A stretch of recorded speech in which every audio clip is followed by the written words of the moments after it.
Cell phone rings and you don't recognize the number, what do? Ignore it. Ignore it. Don't answer it. Not me. I like life. The other day, my cell phone rang 917. That's a New York number. I didn't know who it was. I picked it up anyway. I hit talk. I said, hello. Guy in the line goes, hey, Bruce, what's going on? My name's Jay, not Bruce. So I said, nothing much, man. What's going on with you? And he said, I'll tell you what's going on. I just got an email about the budget. It's supposed to be $15,000. Now it's $10,000. And I'd like to know what's up. I got excited in my chest. I grabbed the steering wheel. I was like, okay, focus. Your name is Bruce. There's a budget. It was $15,000. Now it's $10,000. No one's happy about it. That's all we know. That's all we know. So I just repeated back to him what he said to me. And I go, 10,000 is supposed to be 15,000. He goes, yeah, I know. Well, I just got an email, and now it's 10. I go, listen, man, I don't know what to tell you. I've been on the road all day. I haven't even seen it. And he goes, did you send this out? I give him some attitude to Bruce. I didn't like it. I said, listen, man, the budget was $15,000. We had a couple extra expenditures. It went up to $16,200. I reworked it, got it down to $14,700. I had $300 to play with, so I called it $15,000, and I sent it out. And he goes, yeah, well, now it's 10, man. And I was like, oh, my God, that worked. That worked. Phase one complete. Phase one complete. Like, now I'm in the door. I have a 401k. I was at the Christmas party, okay? So he goes, did Larry okay this?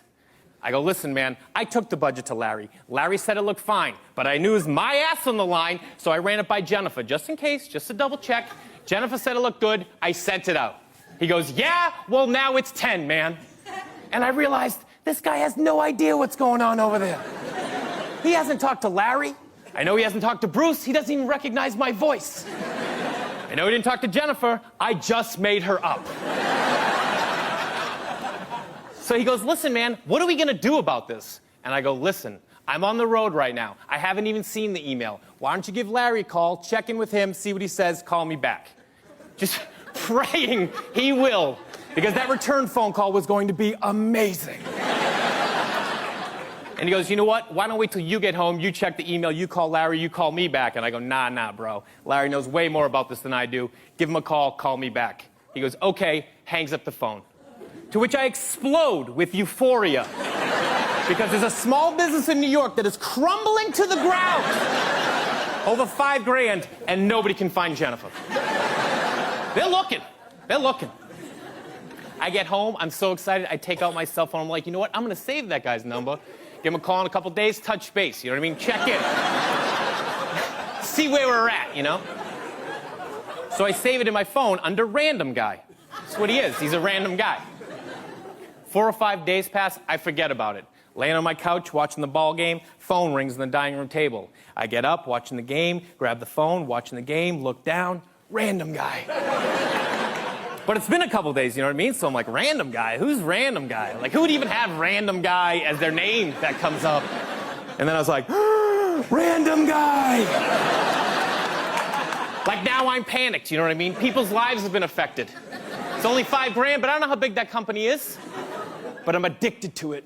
You know what I mean? I started this thing. I need to see it through. So I put my earbuds in, just to get a little distance, you know, just to get a little space. And I hit talk. Same guy goes, hey, Larry, what's going on? Yeah, now he's calling me Larry. He knows something's up, but I'm not about to back down. I go, nothing much, man. What's going on with you? And he goes, well, I got us on conference call with Janelle and Marie. And I was like, okay, here we go. Here we go. This is why we play the game, you guys. This is why we play the game.